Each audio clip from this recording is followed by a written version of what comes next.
at Christian Ford in New York? I think so. Hey Mark. Hey, how are Good to you? see Up in the sweat box. That's right. How you doing? Doing all right. I'm working on the the transition and the end piece of the penance stair sequence. And we just did a new. We just did a new transition concept here with without a kind of wall of fire element that ends up sucking into the hole that we're looking through Oh, that's in cool. the stone eye. Yeah, I like that. And then instead of the one frozen wraith in there, we'd have a bunch of sort of frantic wraiths, Right.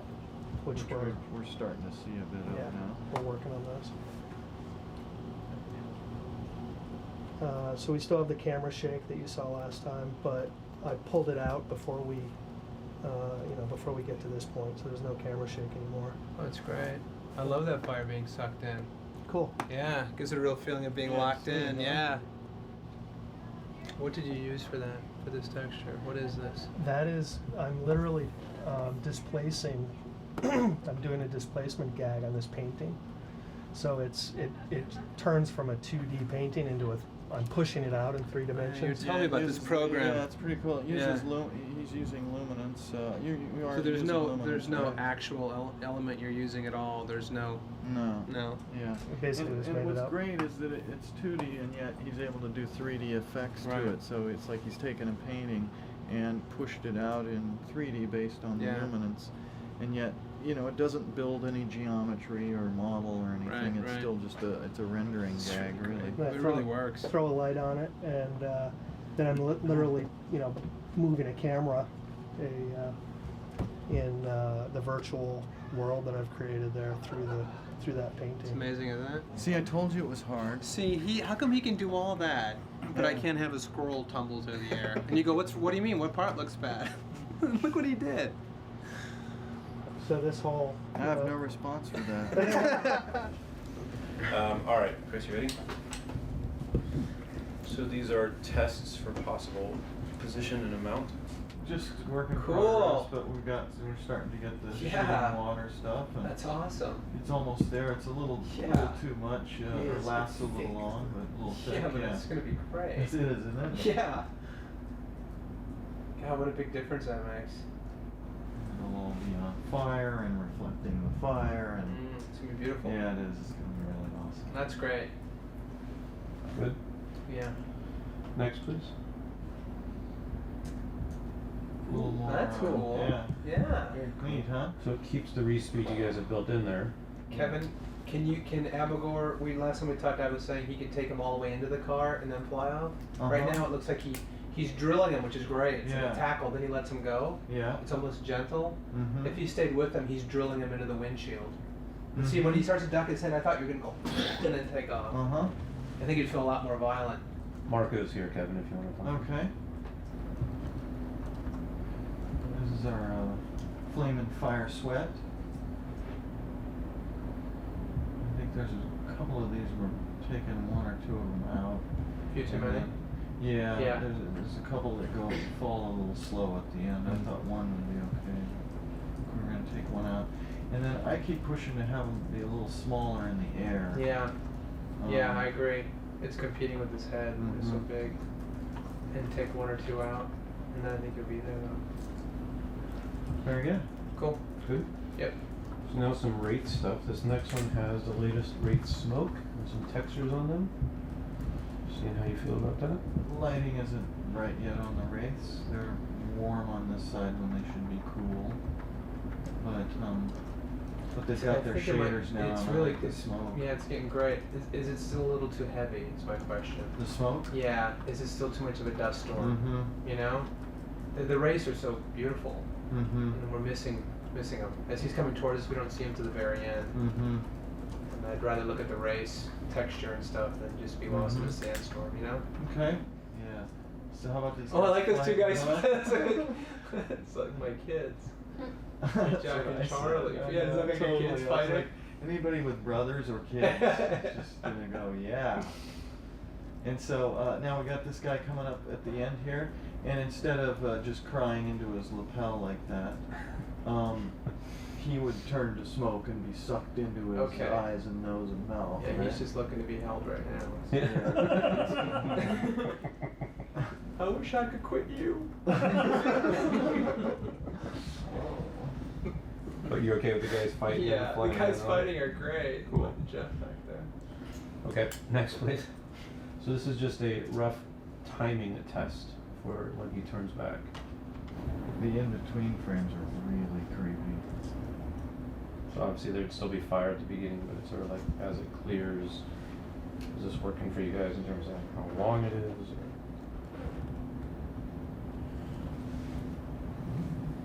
Could be a little longer. I think it needs to be longer. Mm-hmm. I always envision the hand going through the fire, the flames parting, Uh-huh. and spreading back to reveal Nick's face. I think it's Right. going to take a little bit longer. Yeah.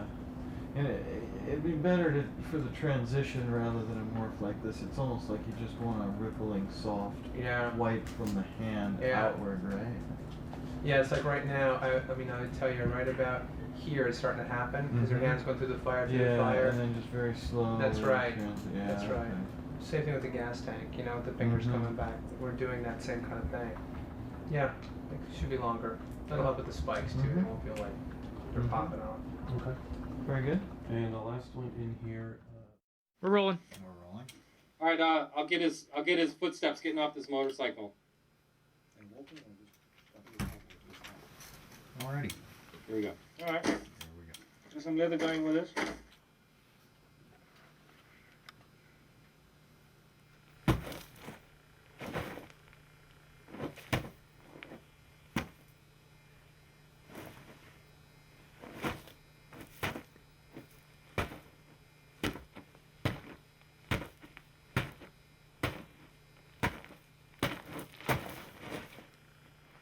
Okay. Alrighty.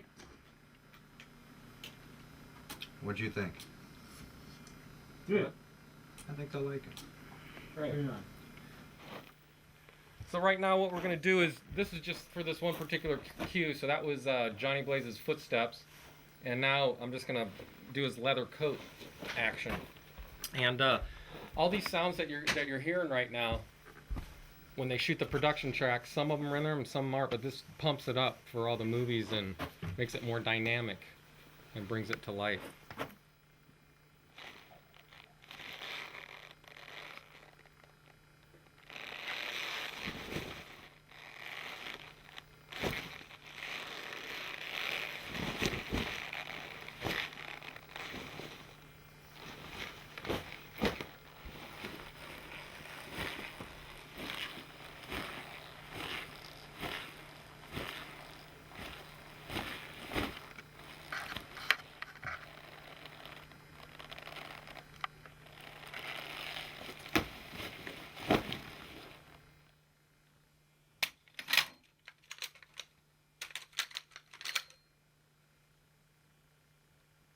Alrighty.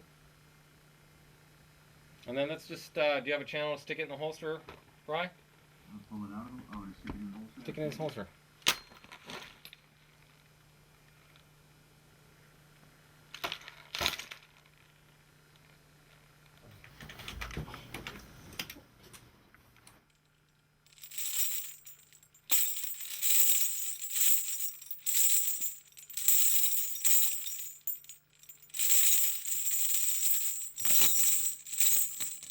Now what this device is a whoosh stick. I use it for a whoosh sound. And this particular thing that I'm taping to the stick makes it piercing and razory.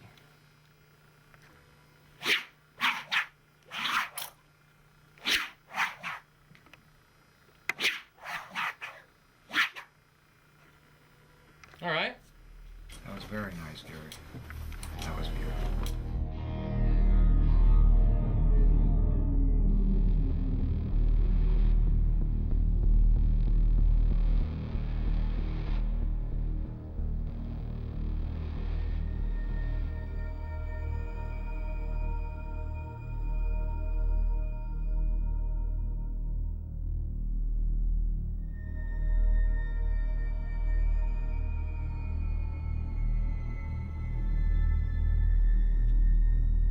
Is that firewall too orange?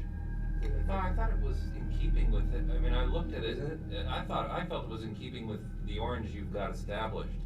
That's what I was going by. But we can always tone it down if you feel it's too strong. Okay, and just backing up, when he's chasing Abigor up the wall, Uh-huh. is there any way we could highlight Abigor a little bit? It's always been very dark. I want to make sure we see him. On do top of the that. building? On his way up the building. Oh, okay. He's chasing him down that dead end, and Abigor goes straight up. You think we can see that okay? I didn't even know he was doing that, so that's That's a not- good thing to mention.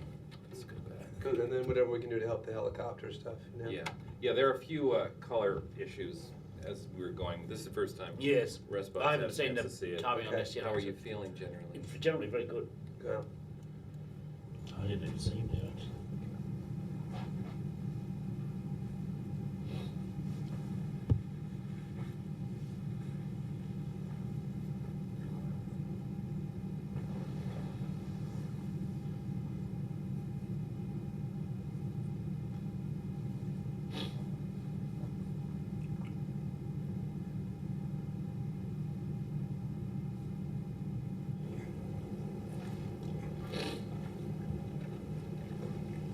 Oh, wow. So I think we'll be able to see that a little better. Let's. Oh, yeah. let's see. Oh, yeah. What a difference. Oh, that's great. Okay, good. Thank you, Steve. My pleasure. There's a lot of stuff in this scene. It is fairly bright, actually. This one seemed That's a a little different bright too, movie. overall. Yeah. Okay, do you wanna Just bring it down a me, little bit? Just because I remember. Yeah, yep, okay. I brought it up so you could see the sky and Yeah. the stars up here, But it's brought everything up. maybe a little. Yeah, it doesn't match the next shot, the sun, the sky.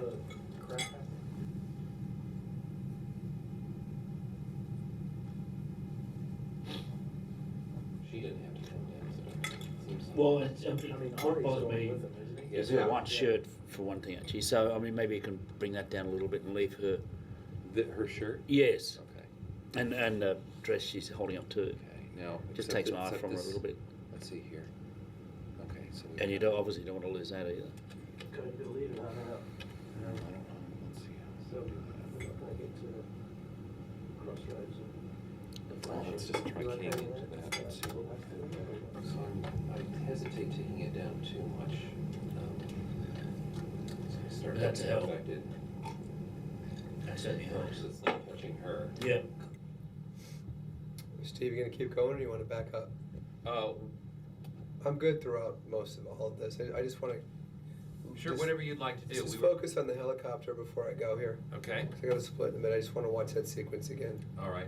Let me render that one out then. Okay, thank you.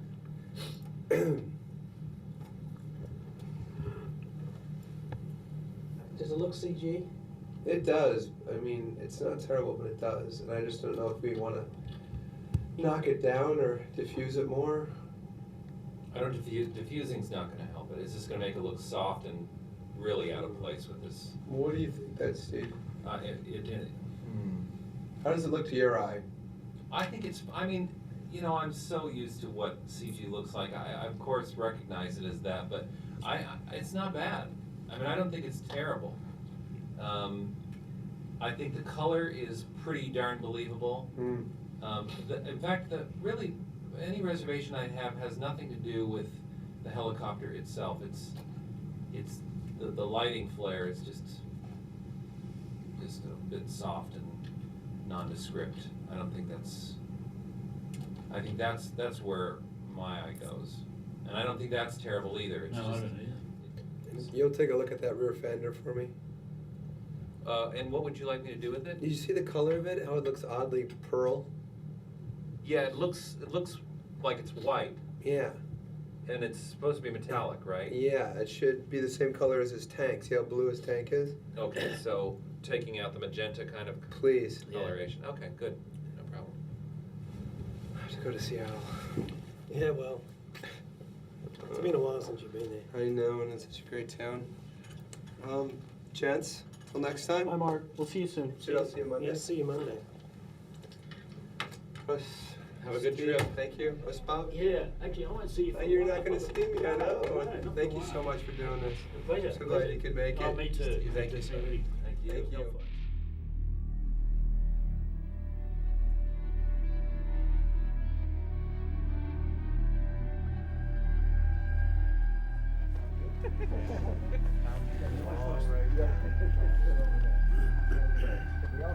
Yep.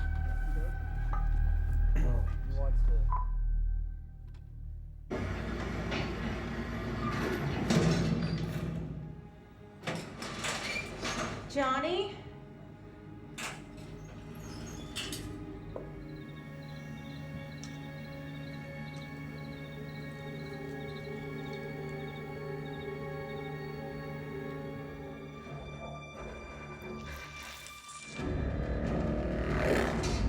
Roxanne?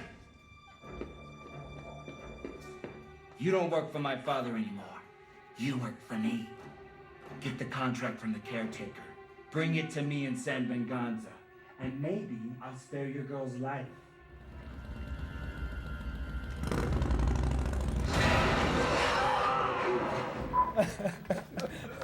Made that work, didn't they? It's always been borderline, that whole sequence. Yeah. For the first time, it finally worked. Yeah, it's just Good. It's awesome, you guys. while I was retransformation back though, I think still needs something. You know, when Yeah. that little shock move. It's great though, you guys. Yeah. I was gonna say it's not as big as the last reel, but they're all big. You just watch them, every reel is just huge. It's great. So my first note is back in the, what's that? I got nothing for you. You're fine. Perfect. It's all music.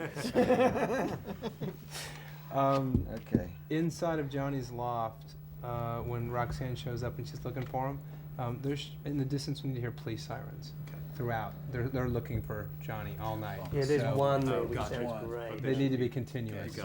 Yeah, I heard he got arrested. I heard he's in trouble. I mean, we need to hear that they're searching for him the whole time. There was a noise. I think it was the sound of actually caretaker holding the watch.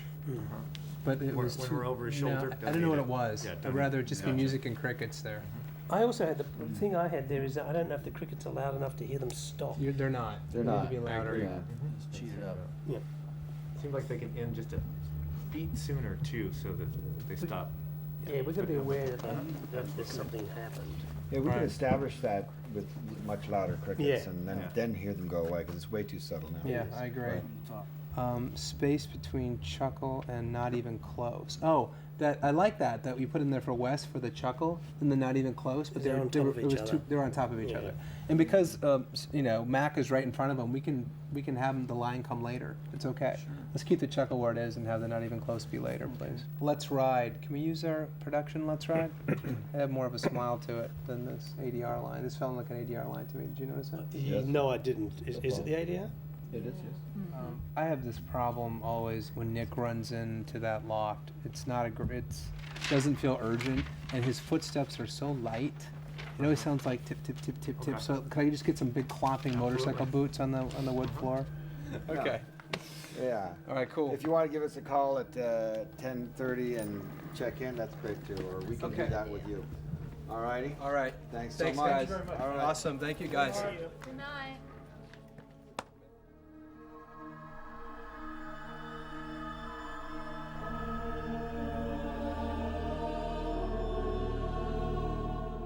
The basic idea of the whole main title sequence is Okay. it's a ride, and it's something that the director felt the movie needed in the beginning, so that it sets up and it promises that this whole film is going to be a ride. We worked also on custom-made typeface for the logo, although that changed because they wanted to match the marketing logo. That's kind of the theme we were going with too, is sort of having this Western ride. It was like a ride at nighttime through the desert. And I think that logo kind of conveys that idea of sort of like the Western 70s feel, you know, the whole Harley Davidson, that kind of lifestyle, you know? But this is what we presented first time, just to get the job.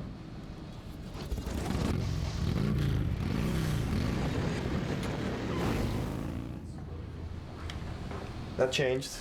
You'll see what it changed to. But at least it kind of gave the sort of attitude we wanted to give the piece and also the main title. This is our first test. Hey. It's very short. Something like this.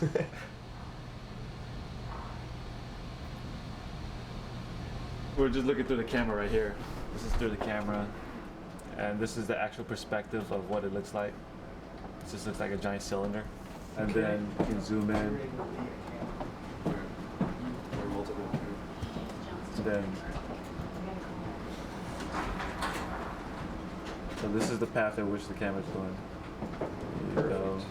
This is an early test where, you know, there's no color. It's just a rough animatic style. Get the camera, get a first feeling on how it's gonna look. You know, I built this all at, you know, a third of the resolution what it'll be at the end of delivery. So pretty much the last couple days we just have to worry about bringing it all in film quality at 2K. Yeah, well, we have a small render farm here which helps us to do like quick turnarounds, but for the final render, you know, we outsource it to a big place because they can turn around within one night all our renders. We had an idea that was actually from a separate board where the you know, the type kind of like it was burned and then it sort of turned to ash. So we've taken that idea and now the titles at the end of the film are going to be like that. They're going to kind of look like they're kind of smoldering and then turning to ash and sort of falling away. We're just starting to work on this. We've done a couple tests. This one was kind of more of a 3D approach. This was kind of another idea where it's, you know, kind of smaller particles coming off of the type. There's another version of a test. It's a little more the color that we're going to be going for.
There had been a ghostwriter at a company called Magazine Enterprises that started in the early 1950s.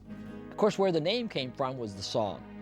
You know, about 1949 or 50, there was this song. The official name is Riders in the Sky, but we always call it Ghost Riders in the Sky. And just the idea of Ghost Rider, there's just a nice sound to it. So about a year later, these guys got the idea to do a Ghost Rider comic book. And he's a cowboy dressed all in white. Everything is white. His horse is white. The main artist of all the stories was an artist named Dick Ayers. This character lasted a few years, and he finally died a victim of the comics code that came in, the censorship that came in the mid-1950s, that they just didn't think that kids should be reading about a guy who was pretending to be a ghost.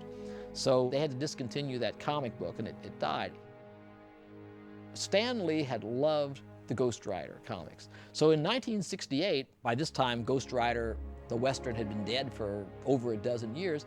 Stan got this idea, I don't know how. He just came to me and he said, we're gonna do the Ghost Rider. You remember the Ghost Rider? I said, oh, I love the Ghost Rider. But Stan then broke my heart because he said, you can't write it. I said, why? He says, well, I'm not gonna waste you on a Western. I want you writing the superhero. He says, but I wanna write the Ghost Rider. Well, he just hires me to do what he wants me to do. So I got my friend, whose name is Gary Friedrich, to write the Ghost Rider, and I co-plotted with him a little bit, so I got some jollies that way. Well, that Ghost Rider wasn't very successful. Westerns just weren't a big thing. The age for that had kind of passed.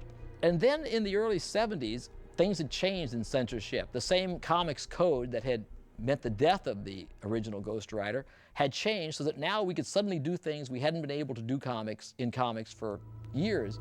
Daredevil was a sort of a Batman-ish kind of hero that Stan had made up. And I had been the second writer of Daredevil, and Gary became the third writer of Daredevil. When I'd been writing Daredevil, I had made up a motorcycle riding villain. And Gary decided he wanted to do a story with some motorcycles too. And they said, I'd like to do a new character called the Ghost Rider. Only he's a motorcycle rider instead of a cowboy. And I said, no, can't do that. And Gary looked at me like I'm crazy. I mean, didn't I know a good idea when I heard it? I said, I let him stew a second. I said, you can't do it because it's too good an idea to waste on a villain. I said, I think he should have his own book. I think he should be a hero. Well, Stan thought the same thing. He said, that's great. We'll put him in a book that, that's kind of dying. We'll just suddenly make it a Ghost Rider book. So Gary went off and started plotting the story. I was the associate editor. So we got an artist named Mike Plug, who was a wonderful artist. He had just come from assisting Will Eisner, the creator of The Spirit, on some of the things he had done, and he was a really good artist. And we had always had him doing what he called the fuzzy creatures. He did Man-Thing and Werewolf by Night and anything that had hair, he ended up doing. So we told Mike, come in, we want to talk to you about doing this new character called the Ghost Rider.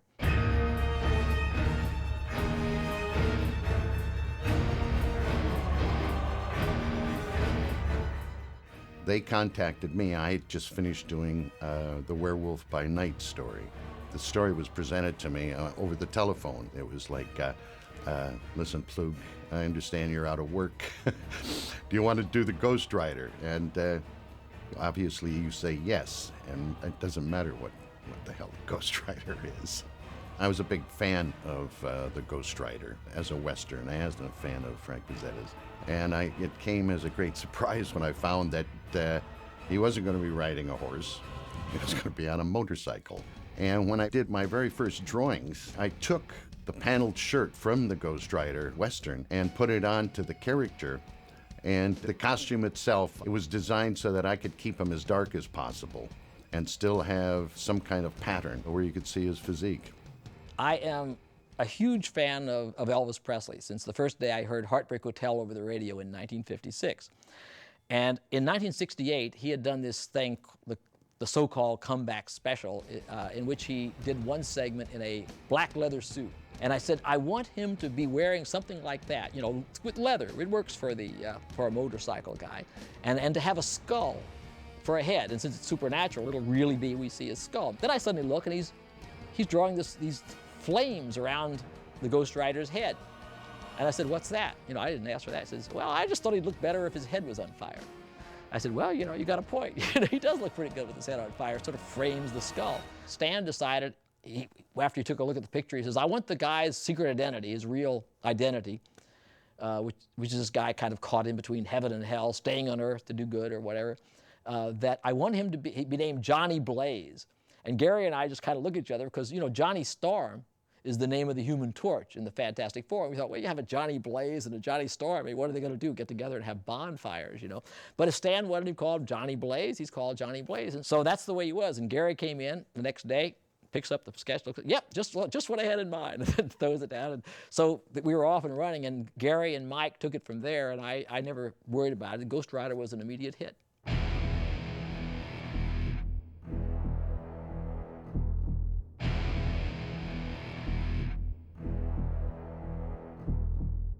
Johnny Blaze and Ghost Rider, they are obviously one and the same person, but one is the tragic side. Johnny Blaze, he lost his mother, and he lost his father, and then he lost his mentor, Crash. And he was rather naive, obviously, because he sold himself to the devil to save Crash's life. And when Crash ended up dying in a motorcycle accident as opposed to cancer, the devil came in and said, sorry, buddy, but that wasn't the deal. Now you're stuck. And the Ghost Rider became his way of wreaking vengeance, you might say, on the evildoers of the world. But he was trapped inside of this terrible curse of being possessed by the devil. Like most of the great Marvel heroes, he's a person caught in between two things. He's caught in between his good impulses and this kind of satanic impulse. He himself definitely was not some goody two-shoes running around fighting crime. He was caught in between the two worlds. Roxanne Simpson was Johnny's stepsister, and then they grew to love one another. And she was the vision of purity, which was the thing that was going to save Johnny, because she actually was his anchor to the real world when he was possessed by this Ghost Rider. So she became more or less his only real weak point, because if they got her, they got him. And so she was his angel of mercy. Evel Knievel was a sort of influence because he was very popular at the time, you know, jumping over things. And Johnny Blaze, I think, was the secret identity of Ghost Rider, was kind of an Evel Knievel type. He was very big then. Yes, Evel Knievel and the bike culture, which was very predominant at that time because of the Wild One with Marlon Brando and everything. And the bikes now were very street popular among everybody, not just ruffians and hoodlums. And Evel Knievel was more or less the basis for Crash. He was the big stunt rider.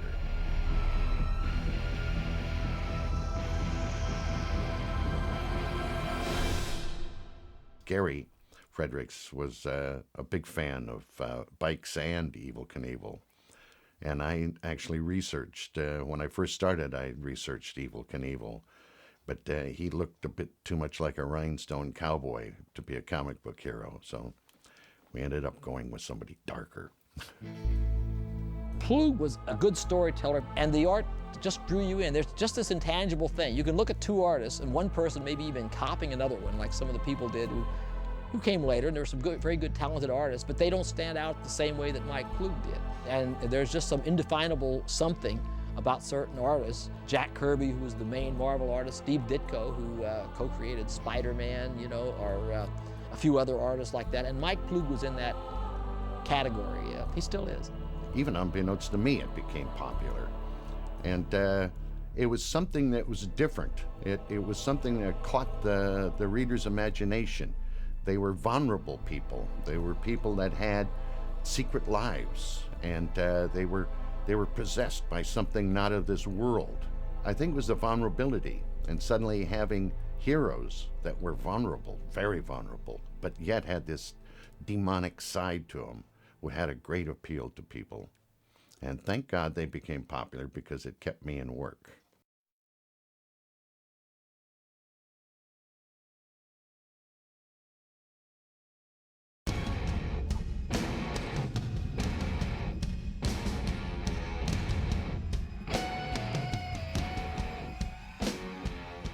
I was very early in my career.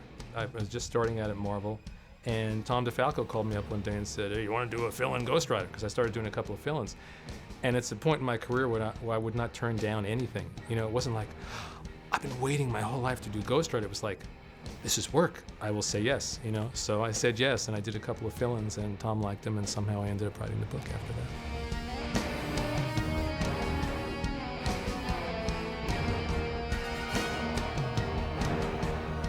I like a psychologically driven story. I'm the guy that goes, all right, so the guy's riding around on a motorcycle with a flaming skull. Well, how does it feel to be a guy riding around on a motorcycle and a flaming skull? And you know, what psychological problems is that to create? And what happened in your life to lead you up to this moment that you ended up being a guy with a flaming skull and a motorcycle?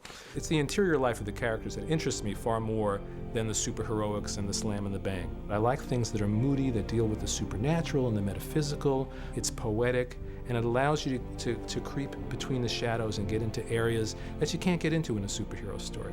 I think both those things kind of came together in Ghost Rider for me. When I started working on the book, and I was working with an artist named Bob Budiansky, and we used to co-plot the book together, and we'd be on the phone for hours, you know, working out these stories. So we tried to really build a dynamic between these two beings that were living really inside each other and constantly struggling with each other. It wasn't just the Ghost Rider came out and Johnny Blaze disappeared. The Ghost Rider came out and Johnny Blaze was sort of trapped, but he was still there and he was still aware. The deeper we got into that, the more of that we brought out. I have to give credit to Roger Stern, who was the writer just before me, who really did a wonderful job of finding a world to get that character into. He created the thing with the circus and the Freak Master that all came out of Roger Stern, and we built on that. Writing this stuff, I wasn't setting out to really write, quote, horror. You think, oh, that's pretty creepy, you know, but you don't think about the little 10-year-old kid that's going to go to sleep and go, oh my God, his head was moving, you know. Once you sit down to write, you got to pour your heart and soul into it. You have to put in everything that matters to you into those stories. So yeah, and especially when you're getting to play with a character like Ghost Rider, which plays with all those issues of the demon within, which is basically just a big metaphor for all the stuff that we're all carrying around inside ourselves. You know, we all have 10,000 little demons running around inside ourselves. Suddenly our heads don't catch fire and we don't jump on a motorcycle, but really the fun of these characters is they're beautiful metaphors and horrible metaphors for all the wars that go on inside our own souls. So you walk in the door and you step into that world and suddenly, oh, this is great. This is exactly what I like to write about. These are just the kinds of stories I like to tell. Because I know as a reader, I was someone who, when something touched my heart, I took it into the deeps of my soul. And in my mind is always that reader who reads the way that I read, so that the story will affect them in the same way and it will touch their heart. And when I get a letter from somebody or I meet somebody at a convention or whatever it is, and they say, you know, this story really meant something to me. This story affected the way I see the world. It touched my heart. It made me cry. One person like that, well, that makes 25 years worth of writing worthwhile. You know what I mean? Because that's why I write. One of the nice things about the book being canceled, you know, if there's an upside to cancellation, is it was canceled with enough time that we actually got to finish the character's story. Ghost Rider was canceled, and even though in the back of your head you're thinking, well, maybe in a year someone's going to bring this character back, we were allowed to really complete the story and say, it's done. Johnny Blaze is free. This is what happened to Zarathos, and Blaze and Roxanne live happily ever after. It was nice to tell a complete story and finish it. It happens very rarely in mainstream superhero comics, you know? And the nice thing was, when they brought him back 10 years later, it was a different character. It wasn't Johnny Blaze.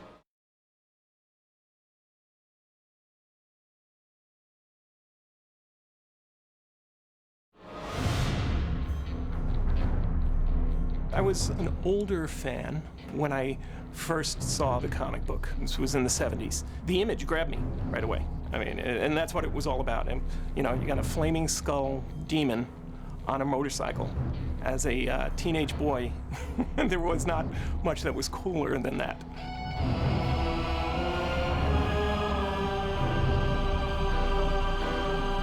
And when that series was canceled, I knew that I was very disappointed. So when I got into the industry later on, it was one that I wanted to revisit. And the best way to do that was to write it. In 1989, Marvel started becoming interested in a new Ghost Rider series. They wanted something completely different because the original series had been canceled due to low sales, and they thought, we have to keep the one thing that we know everyone's interested in is the flaming skull atop motorcycle, and then change everything else. So I pitched a series featuring Dan Ketch, a kid who grew up in Cypress Hills, Brooklyn, which is exactly where I grew up, hung out in cemeteries, which is what I did when I was a kid, and they liked it. Mark, the executive editor, Tom DeFalco, the editor-in-chief, and an editor, Bobby Chase. We just did the series straight as an ongoing series, which the sales department insisted would be dead within 4 issues. But the first issue sold better than anything on the stands at the time. The second issue went up, the third, fourth issue, and it went on, and it snowballed from there. And eventually, several other titles were sprung out of Ghost Rider. As a writer, you put much of yourself into a character. Dan Ketch, there was a lot of me in that he lived in Brooklyn, Cypress Hills, Brooklyn. He was raised by a single mother. His father had died when he was younger. Cemeteries, the weird things that happen in cemeteries, all that shy of a flaming skull riding out of the night. Much of it happened to me.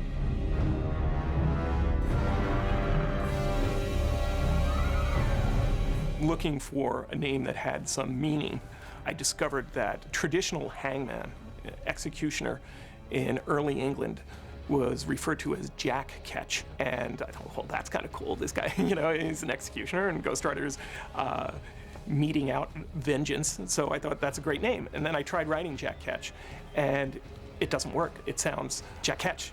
It becomes one word. And so I wound up dropping the Jack, put in Dan, and then I took the Jack name, became his best friend's name is Jack.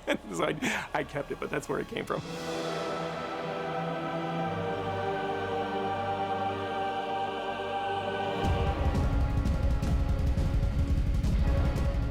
Javier Saltares and Mark Texeira were the original artists on the second Ghost Rider series.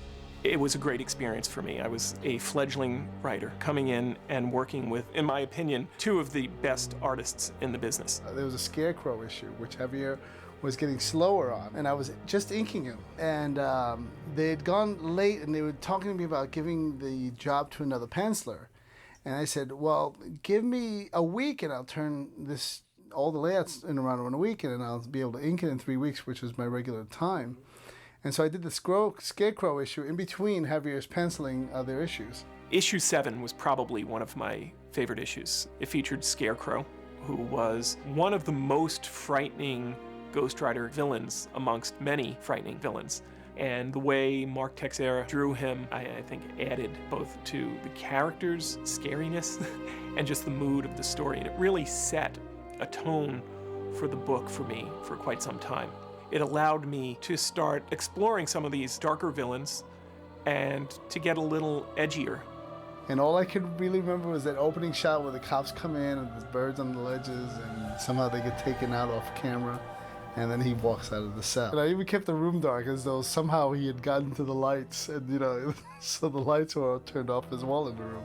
And that doesn't happen in any mental hospital. All the lights are always on. But I felt it brought, that darker mood. So that's what I felt the book needed. It was a little superhero-y, and I'd like to get it more into a darker genre. Dan Ketch transformed into Ghost Rider by laying his hand down on this glowing gas cap. Later on was revealed to be a medallion of power. It was different than the Johnny Blaze version of Ghost Rider, who, as the sun set, he turned into Ghost Rider. Part of the reason I went that direction was I wanted Dan Ketch to have a degree of control, including the option to not transform, or to at least have that internal struggle. It was twofold. The gas cap started glowing when Dan Ketch was in the presence of innocent blood having been spilled. And that's when Ghost Rider would want to emerge to reap vengeance upon the person that had spilled the innocent blood. People always ask you, how do you come up with these stories? How do you come up? Well, so much of it is based upon who you are. At the time that I was writing Ghost Rider, I had just become a father. And the most frightening thing that I could imagine was anything happening to one of my children. And early on in that Scarecrow issue, Scarecrow murdered a mother and a child. I didn't throw it out there to be exploitive at all. It was truly what I feared. And I explored that theme quite a bit as the stories went on.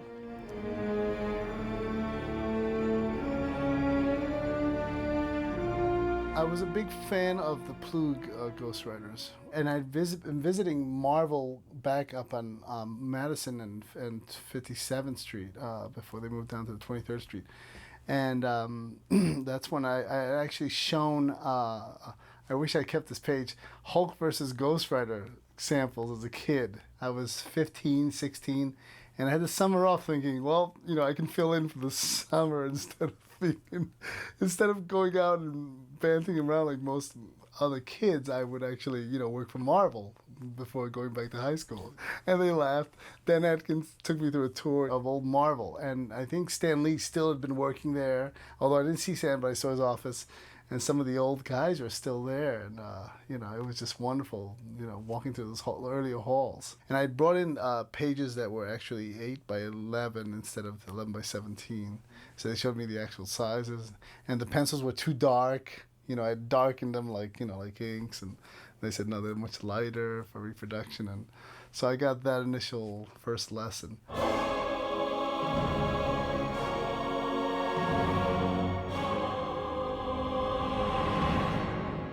Our Ghost Rider that we created with the designs by Javier and Mark had a little bit more weight to him. We wanted an image of a guy that could have been riding in a biker gang.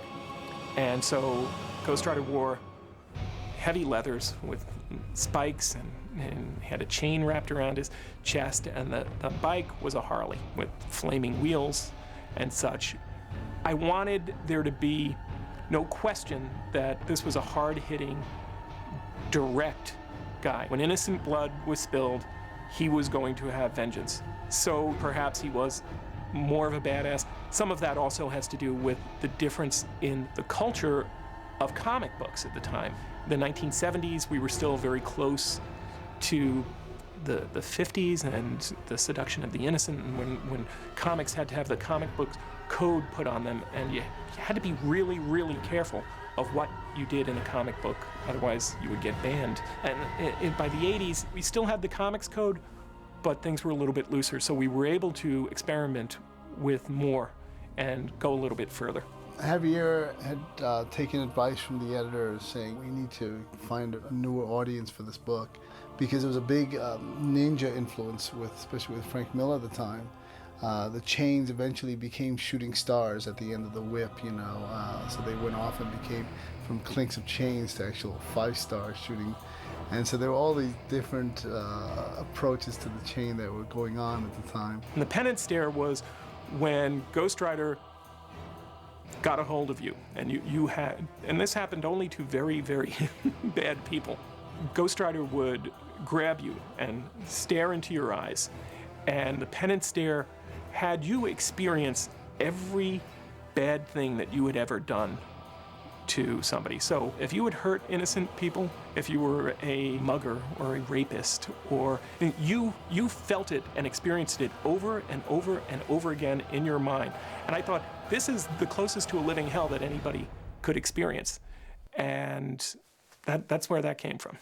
The Ninja's bike was really, really popular back then. That was Javier's design because he was the pencil artist, so he brought in this more modern, typical Akira-like approach. That movie was at the point, it had been very popular, and the Ninja influence was clearly in the air, so we were sort of like taking influences from all that. I remember early on there was a lot of discussion about the motorcycle with Javier, and we disagreed because in the late 80s, early 90s, Harleys had kind of lost the gleam that was once on them, and most people were riding foreign bikes. Lots of Japanese-made bikes were all over the streets, and Javier wanted to tap into that.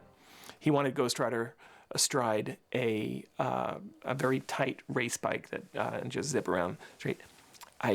I disagreed respectfully, and as did Bobby, because I felt when you had the character on a racing bike, by its nature, is going to have to be leaning forward, and you lose some of that visual where Ghost Rider should be standing up straight, and so that you get to see the flaming skull. And I think we did eventually come up with a compromise that the bike could, when he was going at super speed, it could transform somewhat, the front part of the bike shifting a little bit, and we were able to give Javier what he wanted. Honestly, had I not been given the edict to not have Blaze as the lead character, that would have been my choice. I would have kept him as Ghost Rider with issue number 1. But when the book took off, and I realized I could do what I wanted, I said, okay, well, Blaze is coming into this book as soon as possible. As I reintroduced Blaze into the book and had so much fun writing him, it started opening up all kinds of story possibilities for me. And initially, Blaze came into the book planning on killing Ghost Rider, and if need be, Dan Ketch, because of his experience, his hellish experience of being Ghost Rider early on in his life. But when he came in, he realized, A, that he wasn't going to kill Dan, and B, this Ghost Rider was different than what he had experienced. That whether it was because Dan had greater control or not, he realized he was not going to kill either one of them. And then as they interacted more and more, it presented, as I said, all kinds of story opportunities, ultimately leading to revealing that Dan and Blaze were brothers, separated at birth. And I got a lot of grief over that one.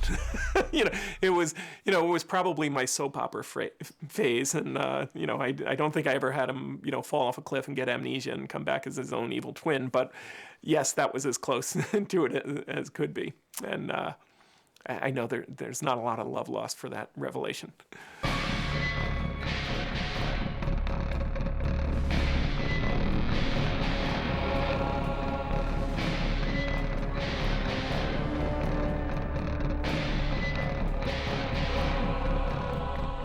Ghost Rider now, at that point, had achieved a level of success that sales and marketing wanted to exploit. The feeling was if one book that occupied this dark corner of the Marvel Universe would sell well, perhaps 4 or 5 would sell just as well, and it would increase the bottom line.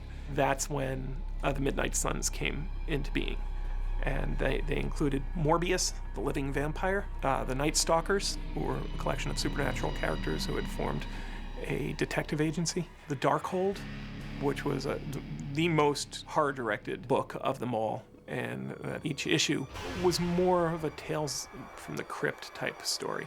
Lilith, the mother of all demons, a character named after a early Hebraic myth of Adam's first wife, and she had given birth to all the evil things in the world. That's when Ghost Rider and Spirits of Vengeance, which is the other Midnight Suns book, really went into a much more supernatural realm.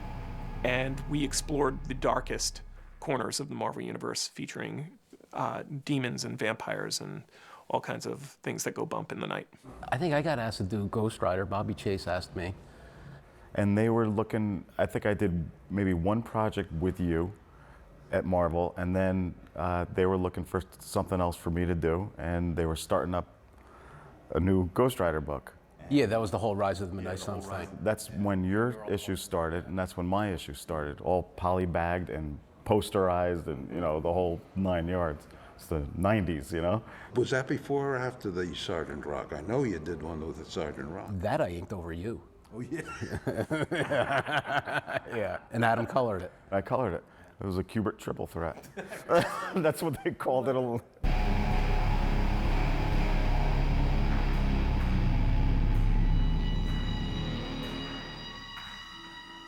Working with the Kubert family was an amazing experience for me.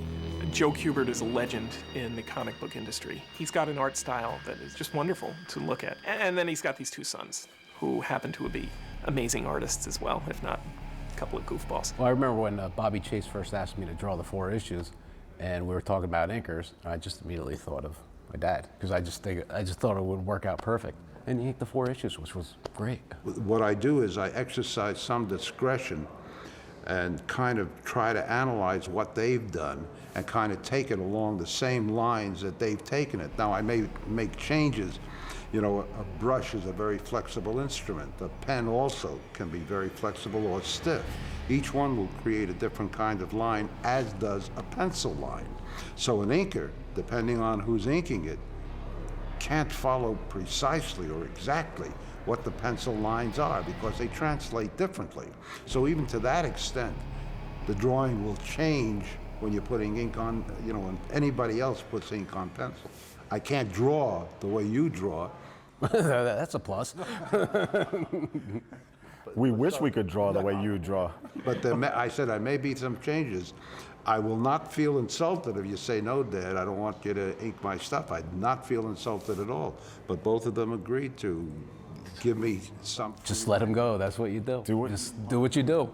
The thing that I loved working with both Adam and Andy was that no matter what I gave them in terms of story and a plot, when I got the artwork back, I always got so much more. There was a lot of back and forth. We talked about a lot of story sequences. If I had an idea about how to draw a particular sequence, I'd run it by him. We'd go back and forth and, you know, took it from there. No, it was a huge collaborative effort. Yeah, we'd fax some pages, and you know, there would be a give and take and a back and forth on the things.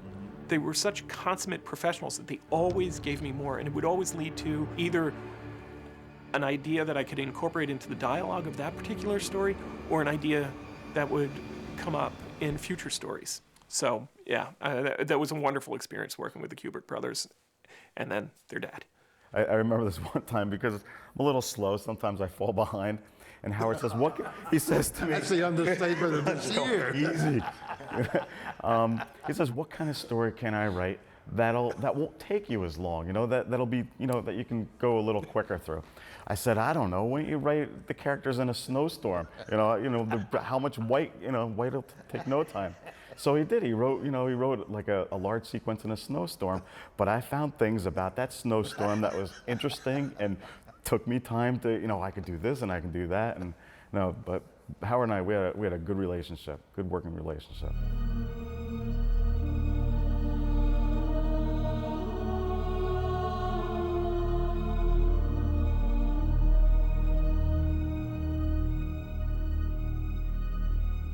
The creation of Caretaker was a lot of fun. With that character, the caretaker, definitely Howard Mackey. He wrote the character, so he came up with it.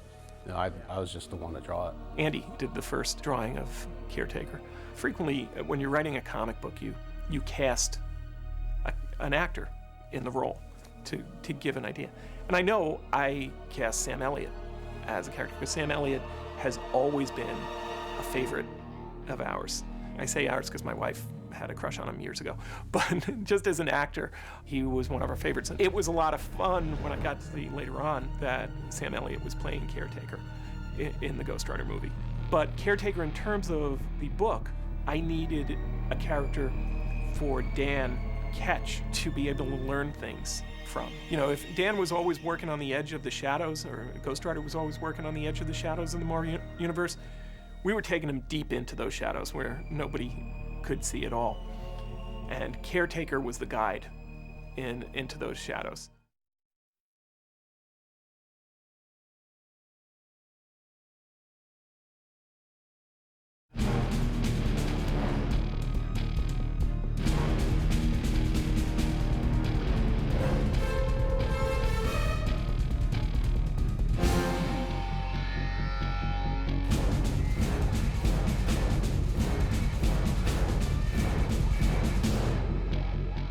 The Marvel Knights line started about 7 to 8 years ago. Marvel contacted Jimmy and I, and we met with the then president of Marvel, who was a guy by the name of Joe Calamari.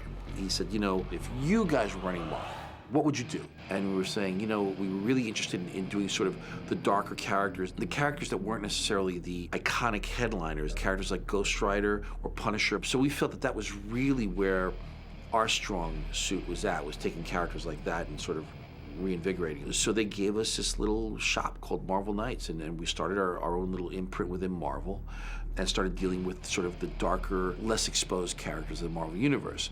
And Ghost Rider was one of those characters that eventually we wanted to get to after a year or so of publishing. You know, it was also a character that he was very, very successful in the early to mid-90s and then sort of faded out. I viewed Ghost Rider as being sort of a macabre spaghetti western. For me, I had sort of, in the back of my mind, a Sergio Leone western. And the only difference was, rather than having Clint Eastwood on a horse, you'd have a guy with a skeleton head on fire on a bike. Every one of my senior editors brings something different to the table. Axel's strengths are story. He is all about story. He's less about continuity and more about, is this a story that's going to get people to sit down and read it page to page and just keep turning and turning and turning?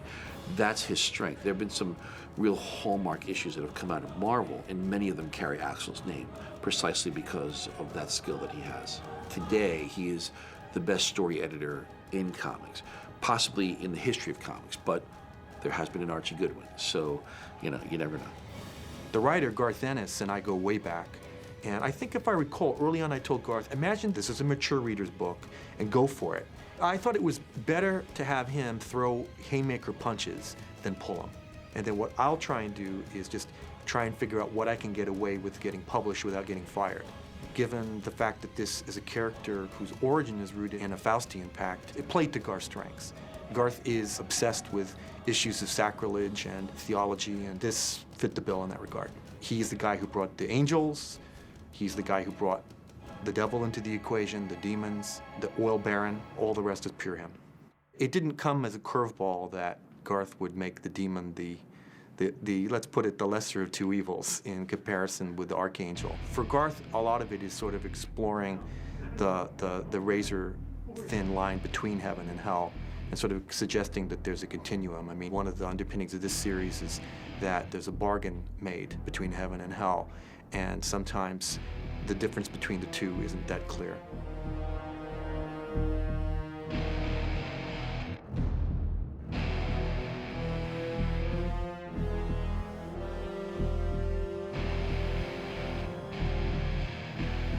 We have Clayton Crane doing the art, and all the drawing is being done on the computer, and he's just working with a Wacom tablet and just going to town. You know, it looks like it's a cross between, you know, like the world's greatest tattoo artist and Leonardo da Vinci. You know, I mean, it's just really out there and fantastic stuff. I saw some of his line art one day, and I was impressed. So what I did is I called him and I said, you know, I love your line art, I'm prepared to hire you, but this digital stuff is crazy. How long would it take for you to render pages like this? He seemed to think it wouldn't be that much more time-consuming, let's put it, than doing line art. And we immediately started him out on this Venom project. That was, of course, a warm-up for Ghost Rider. They pretty much called me and said, we got 2 projects for you, possibly. I think it was Captain America or Ghost Rider. So I picked Ghost Rider. I looked at some stuff of Ghost Rider before, and I know it has a lot of history behind it, but sometimes in order to move on, you can't put yourself into a box. When I drew him from page to page, sometimes my tendency to not do what had come before me, I would even draw him a little different than I drew. You know, like I didn't like those spikes, so I'll just take them off there. You know, I would just remove certain things and maybe nobody will notice. I mean, they will, but I didn't concern myself so much with past illustrations. He's perfectly tailored for a character like Ghost Rider. You know, that's a story where it's populated by grotesque characters, and I think that is definitely Clayton's strength. The scene where this guy named Hoth and this angel, Ruth, they started fighting, but they started beating Rent-A-Cops against Rent-A-Cops, using them like swords, or I don't know, it's like, and their brains explode. I'm like, you know, that's a bit dark. Clayton is definitely cartoonist. He got a style that's wholly unique his own, and very edgy and very over the top. And then you paint that stuff, and it's just like something you've never seen before. I think the exaggerated part of the whole thing is more of my goal than actually being real.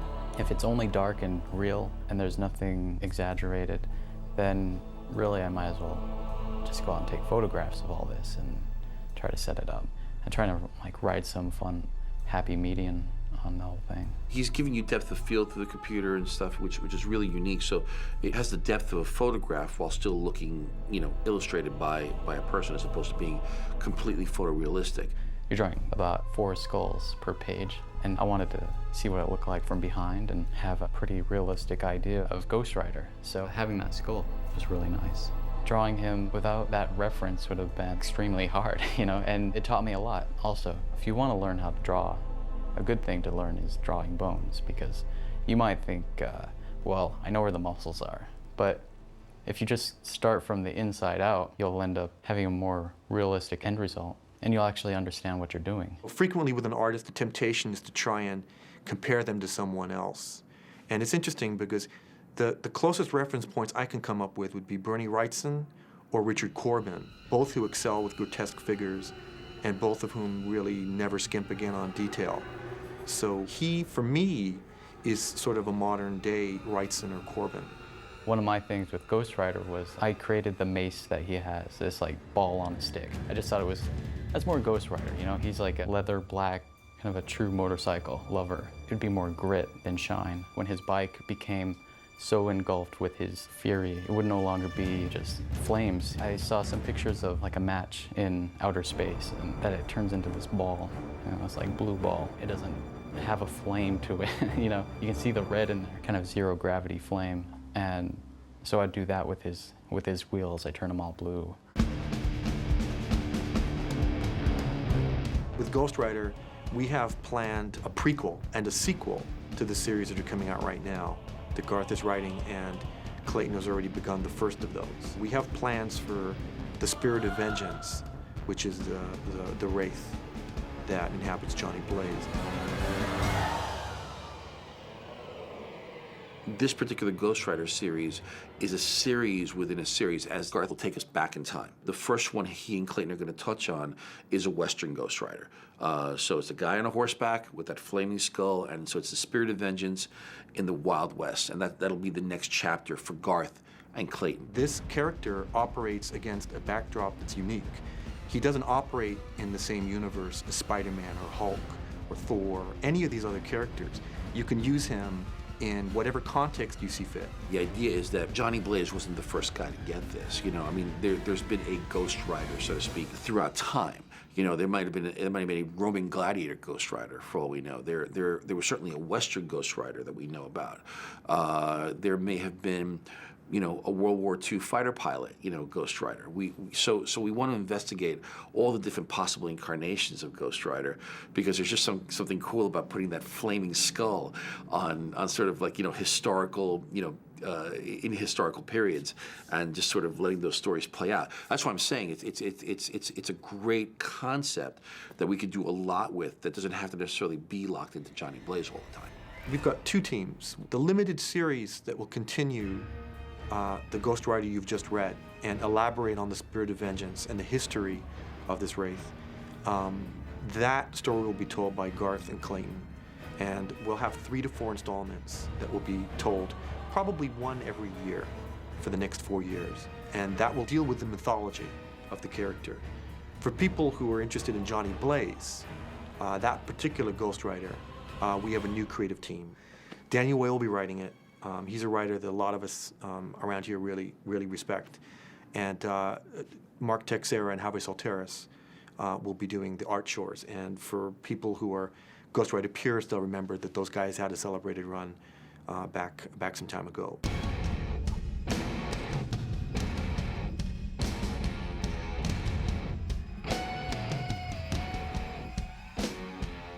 Doing Johnny Blaze origin, that was fun to do. Just, you know, revisiting, you know, the earlier books that I had read when I was a kid, and doing some of the origin stuff. So that's always fun for any artist. As a matter of fact, if any new artists come back in, they should do touches of the origin, you know, every 5 or 6 issues for the audience, because, you know, you never know how many new audience members come in and don't ever see the first bunch of issues. But those origins are important to retell.